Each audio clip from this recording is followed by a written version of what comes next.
Welcome to the Mental Mastery Breakfast for Leaders. Today we will talk about Rob.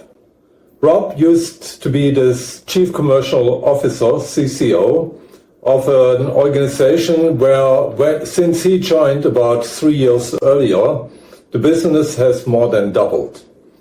So his leadership in terms of sales and marketing was really successful. Also, the profitability of the organization went up very significantly because not only did he help to increase sales, he also helped increase the profit margins, ultimately leading to more profits and more shareholder value. At the same time, when it came to the question who should succeed the current CEO, Rob, of course, thought, since I'm such a great performer, I must be the one to be chosen. So about a year before the current CEO would go for retirement, he had a conversation with Rob. He said, Rob, you are a great guy. You have managed to achieve tremendous results for our organization. And given that, you would be, of course, a strong contender to be my successor. But I have one major problem. Most of the people you would be leading, if we promote you to CEO, would have difficulties to accept you as their new CEO. I had these conversations with a number of people, and Rob interrupted him and said, well, they are just jealous. They are jealous because I'm so successful, that's why they talk bad about me. And his CEO said, well, that might be. At the same time, if you get promoted to become CEO, you need to be able to work with these people. You can't handle it all by yourself.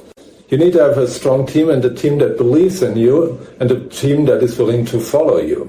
And right now, if we would make the switch today, I wouldn't think that you are not capable to do the job, but I would have tremendous doubts that the team will follow you. In fact, I can tell you quite a few people find you quite arrogant and they really don't like it. They also think you are in meetings not really authentic, quite fake, and that's why they have really an issue having you as their leader. Now the good news is we still have 1 year to go. We don't need to make the decision today. We can make it in 6 to 9 months. But if you really want to have a fair shot at this, you will probably need a coach to help you shift the way you interact with your peers. Now I have to say, in this case, Rob was not really defensive, but he was not very happy either that he would need to get coaching. And his CEO said, you know what, I had a coach numerous times in my career. This is not a shame. In fact, this shows strengths that you are willing to get support to develop yourself faster than you could do just by yourself. So as a result, Rob agreed to have a coach. And before I went into the coaching with Rob, I had a bunch of interviews with all of his peers. And they confirmed what I got briefed by the CEO, by the current CEO, that Rob comes across as arrogant, and a couple of them even said, when we have team meetings with the CEO in the room, sometimes Rob acts as if he is the CEO already, and people really don't appreciate that.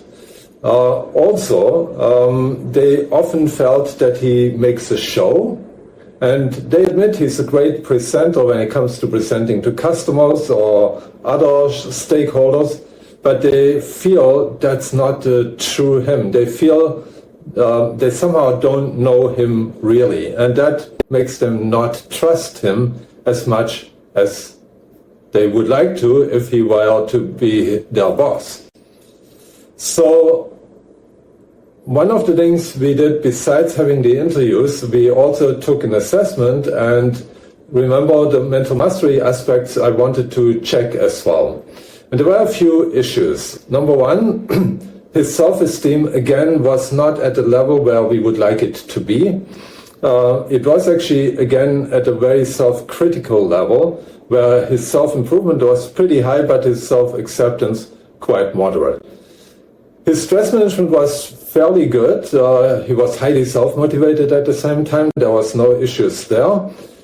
When it came to realistic optimism, he had actually a tendency to be blindly optimistic. Now, on the positive side, even though he was blindly optimistic, he was not someone who would take crazy risks. In fact, his willingness to take risks was actually not that high as his optimism, and his analyzing pitfalls was actually relatively strong.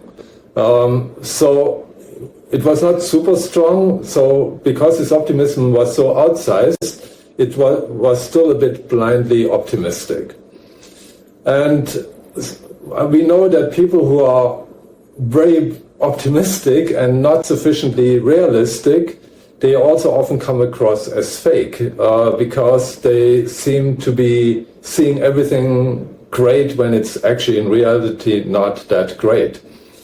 And so we had to work on these things. So when it comes to the healthy self-esteem, I found we need to bring him to a healthier self-esteem, more self-acceptance, even though other people didn't pick that up at all. In fact, they felt he was overconfident to the degree of being arrogant. But that's just a mask. That's a mask to hide the self-criticalness, because they don't want to show it to other people, especially if they're at such a senior level. And that's something people don't appreciate either. If someone is arrogant and overconfident, they feel it's not real. They feel it's not authentic. And so I used the three-step approach that I've developed over the years to help him get to that level of healthy self-esteem so that he didn't feel that need anymore to show up so much and show off so much. Also, one of the traits we measured is once recognition. And that was super high. His once recognition score was 9.5 out of 10. And that's another indicator that he was seeking attention so much, seeking approval so much, that it was really annoying to other people. And by helping him developing a healthier self-esteem, that need got somewhat reduced. But I felt still a necessity to dig a bit deeper into that. Where is this need for recognition coming from?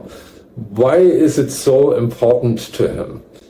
And it turned out that when he was in school, like 15, 16 years old, there were often other people bullying him and making fun of him because he was a bit slow in school. He was not the fastest learner, and he was in a school where people were quite elitist and a lot of them quite intelligent people. And so he, being a bit back in terms of learning speed, was not really beneficial, and therefore he got bullied quite a bit. And so he never got really that recognition that he thought he deserved, because just because he was slow doesn't mean he didn't become really good at things. He was actually just taking longer.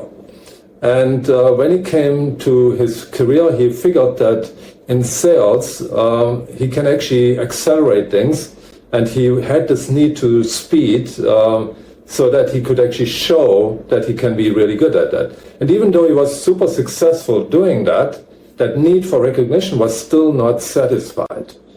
And so it showed up in other ways that was much less, that were much less resourceful and productive. So, but once he recognized where this is coming from, we could discuss ways how he could get recognition when it was appropriate, in appropriate ways, so that that need, at least to some degree, gets satisfied, so it doesn't kind of break out in an uncontrolled way. When it came to the realistic optimism, remember, he was somewhat blindly optimistic. We actually discussed that quite a bit, and he said, you know, in sales you need to be optimistic. And his salespeople actually, and his whole sales and marketing teams were actually quite engaged towards him, and really liked him as their leader. And of course, there's nothing more that motivates more than success. So that also helped, obviously. But we also figured that by being blindly optimistic, while this may be a good thing in sales, at least to some degree, it's not such a great thing when you deal, for example, with the production people or with R&D people or with HR or with finance. You need to have a more realistic approach.